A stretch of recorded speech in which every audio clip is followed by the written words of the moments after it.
Good evening students. कल हम बता चुके थे सक्रियता श्रेणी, आज हम लोग पढ़ेंगे।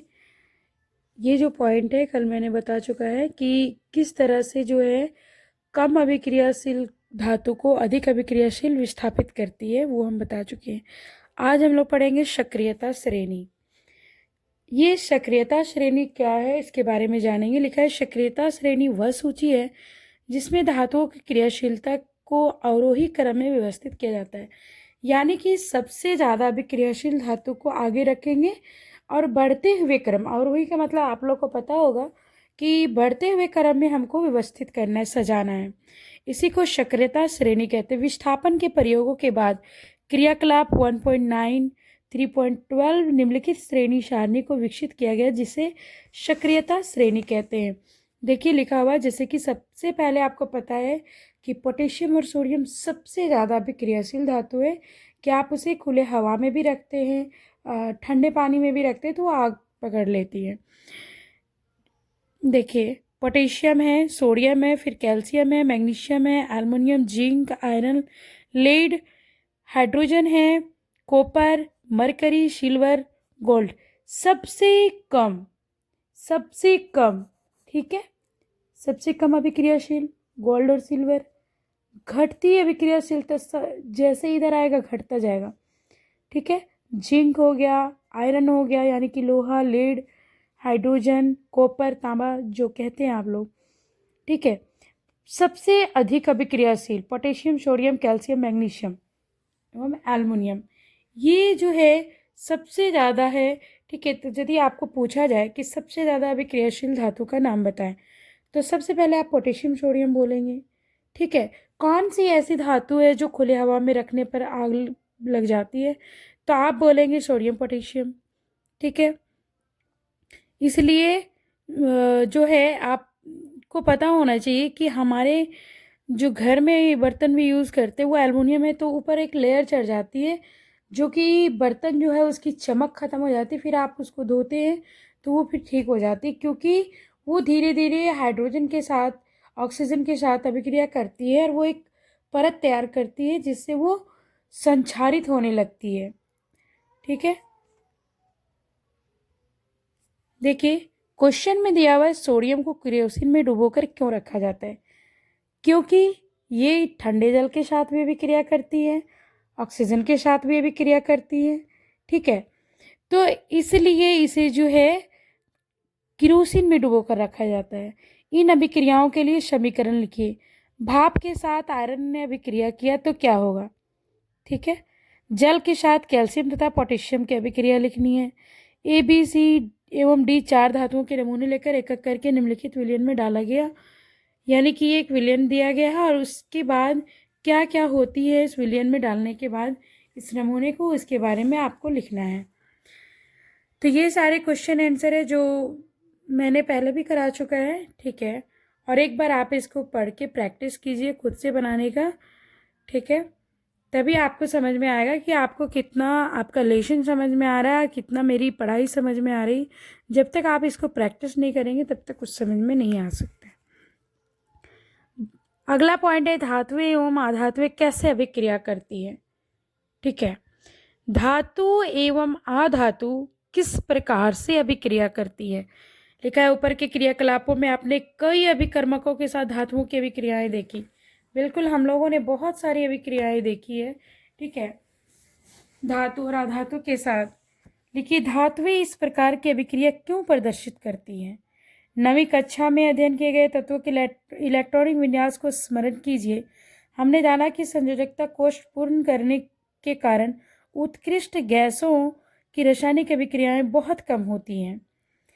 अब ये जो इलेक्ट्रॉनिक विन्यास है ये आप लोग को स्मरण होगा, क्लास 9 में हमने बताया है कि किस प्रकार से इलेक्ट्रॉनिक विन्यास ज्ञात किया जाता है, किसको कहते हैं। और जो इलेक्ट्रॉन किसी भी तत्व का पहला कोष में कितना इलेक्ट्रॉन होना चाहिए, ठीक है, दूसरा में कितना होना चाहिए, ये हम बता चुके हैं।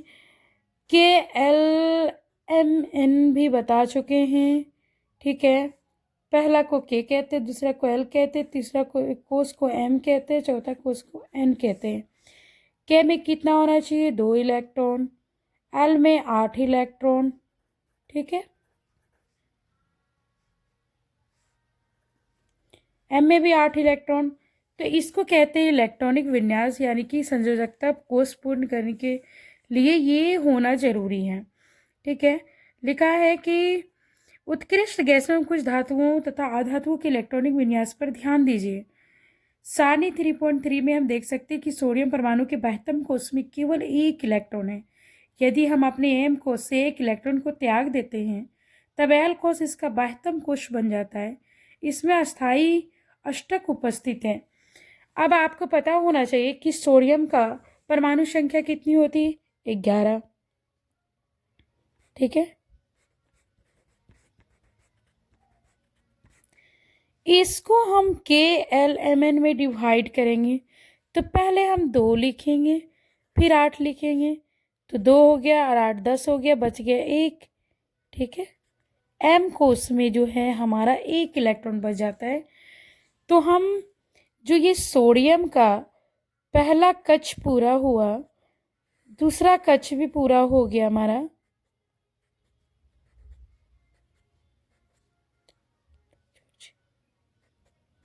आठ, तीसरा कक्ष में हम आप बिंदु से भी दर्शा सकते हैं, तीसरा कक्ष में हमारा 1 इलेक्ट्रॉन बचता है। कितना बचता है, एम में 1 इलेक्ट्रॉन बचता है। अब या तो ये किसी को दे देगा या तो ये किसी से ले लेगा। तो आपको ये बात पता होना चाहिए कि मान लीजिए आपको ज़रूरत है, किसी को 1 रुपये की ज़रूरत है और आपको 7 रुपये की ज़रूरत है, तो पूरा करने के लिए आपको क्या ही अच्छा लगेगा, आप किसी को 1 रुपया दे दें, आप क्यों कर्जा में जाएंगे, ठीक है। तो ये जो इसके पास ये 1 इलेक्ट्रॉन है, ये बेचारा त्याग देगा, ये दे देगा किसी को दान में, किसी गरीब आदमी को देगा, ठीक है। मान लीजिए ये क्लोरीन को देता है, क्योंकि क्लोरीन का होता है 17 का हम डिवाइड करेंगे, 2 8 10 और 7 17। इसके आखिरी कोष में कितना चाहिए, 1 इलेक्ट्रॉन, सिर्फ 1 इलेक्ट्रॉन चाहिए। आपको पता होना चाहिए कोई भी आखिरी कोष को पूरा होने के लिए 8 इलेक्ट्रॉनों की ज़रूरत है। तो इसके पास 7 है, क्लोरीन के पास ये 1 8, इससे लेगा, किससे लेगा, हो सकता है ये सोडियम से ले ले।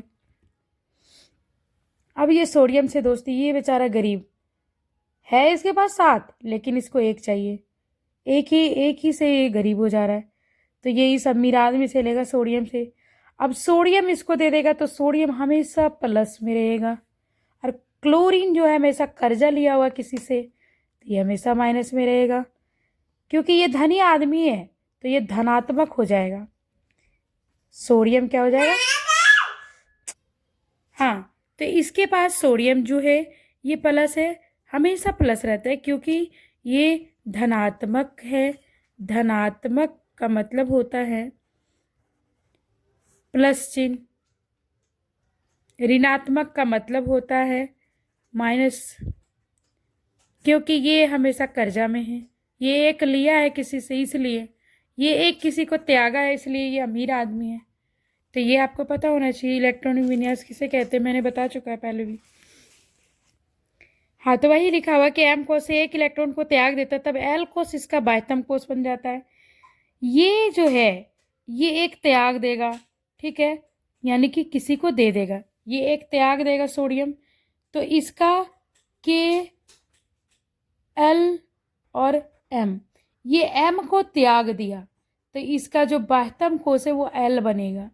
सोडियम का बाह्यतम कोष क्या बनेगा, एल बनेगा। एल कोष इसका बाह्यतम कोष है, बन जाता है, जिसमें अस्थायी अष्टक उपस्थित है, क्योंकि इसमें सभी में 8 उपस्थित है। इस परमाणु के नाभिक में 11 प्रोटॉन है, लेकिन इलेक्ट्रॉनों की संख्या 10 होने के कारण इसमें धन आवेश की अधिकता होती है। यह सोडियम धनात्मक यानी कि प्लस आयन प्रदान करती है, यानी कि 2 8 और 1, ये एक तो त्याग दिया, मान लीजिए ये क्लोरीन को दे दिया या किसी को भी दे दीजिए, ठीक है, एल्युमिनियम को भी दे दिया, मैग्नीशियम को भी दे सकता है, ये मैग्नीशियम क्लोराइड भी बना लेगा, ठीक है, सोडियम क्लोराइड भी बना लेगा, किसी के साथ भी ये संबंध बना सकता है। तो ये मान लीजिए किसी को भी दे देगा, ठीक है। तो ये क्लोरीन को दे दिया, और इसका जो है ये बाह्यतम कक्ष बन जाएगा ये 8 वाले। अब 8 वाले को क्या है कि एल एल कोष इसका बाह्य कोष बनेगा, क्योंकि ये इसके पास जो है 8 पूरा है और ये धनात्मक होगा। वही बता रहा है इलेक्ट्रॉनों की संख्या 10 होने के कारण इसमें धन आवेश की अधिकता होती है तथा सोडियम धनायन प्रदान करती है। क्या करती है? धनायन। ठीक है, वो एक दे दिया और अपना 8 इलेक्ट्रॉन को रखा अपने आखिरी कोष में, इसलिए वो प्लस में। दूसरी ओर क्लोरीन के बाह्यतम कोष में 7 इलेक्ट्रॉन होते हैं, ये मैंने बता चुका है। ठीक है, क्लोरीन के बाह्यतम कोष में कितना होते हैं? 7। ठीक है, क्लोरीन का कितना होता है परमाणु संख्या? 17। हाँ, क्लोरीन की परमाणु संख्या 17 होती है। इसको के एल एम में डिवाइड करेंगे, एन को अभी नहीं लिखते हम। के में कितना होना चाहिए? 2 इलेक्ट्रॉन। एल में कितना होना चाहिए? 8। हो गया 10 इसके पास, बच गया कितना? 7। अब ये 7 जो है इसके बाह्यतम कोष में कितना इलेक्ट्रॉन है? 7 है। ठीक है, तो ये क्या करेगा? देखिए लिखा हुआ है बाह्यतम कोष में 7 इलेक्ट्रॉन होते हैं तथा अष्टक पूरा करने के लिए 1 इलेक्ट्रॉन की आवश्यकता है। ये अष्टक यानी कि आखिरी कोष में कितना इलेक्ट्रॉन होना चाहिए? 8 होना चाहिए। तो ये क्या करेगा? या तो किसी से लेगा या तो ये किसी को देगा। अब 7 देने से अच्छा है कि किसी से ये ले ले भाई। ठीक है, तो देखते ये किसी से लेता है या देता है, क्या हो। लिखा हुआ यदि सोडियम एवं क्लोरीन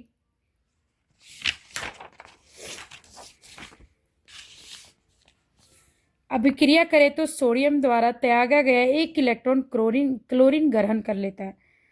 यदि सोडियम और क्लोरीन का अभिक्रिया कराया जाए Na+Cl, ठीक है, तो क्या बनाएगा? NaCl।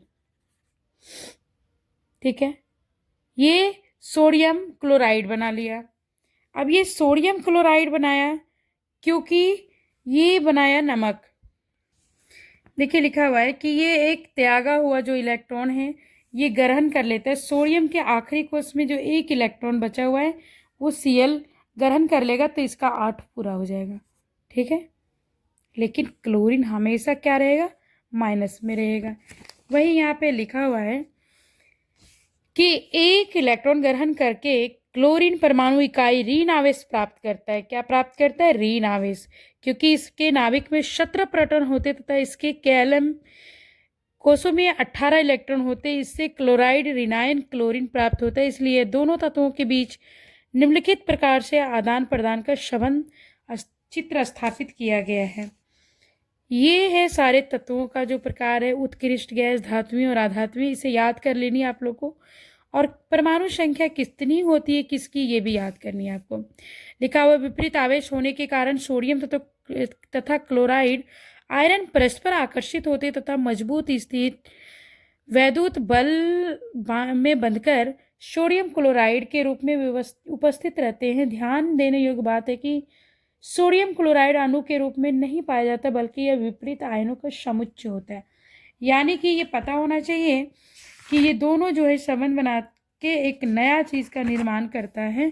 ठीक है, और ये हमेशा देखिए यहाँ पे एक चित्र बताया गया है कि किस प्रकार ये निर्माण कर रही है सोडियम क्लोराइड का। यहाँ पे है सोडियम। सोडियम जो है हमेशा Na+ में होगा और ये क्या करेगा? 1 इलेक्ट्रॉन त्यागेगा। अब ये 1 इलेक्ट्रॉन किसको त्यागेगा? इसका देखिए कितना होता है, ये परमाणु संख्या 11 होता है, तो इसको कैलम में बांटेगी 2, 8 और 1, 11। ठीक है, अब 2 और 8 बच गया और 1 त्याग दिया इसने। ठीक है, तो सोडियम क्या होती है? धनायन होती है भाई, सोडियम धनायन होती है।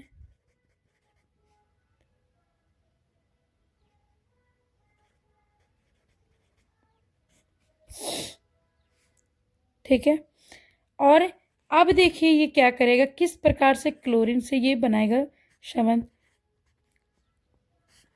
अब ये जो है E- इससे ले लिया और ये बन गया Cl-। ठीक है, 2, 8, 7 हो गया इसके पास। और यहाँ जब ये आ गया तो ये 2, 8 और 8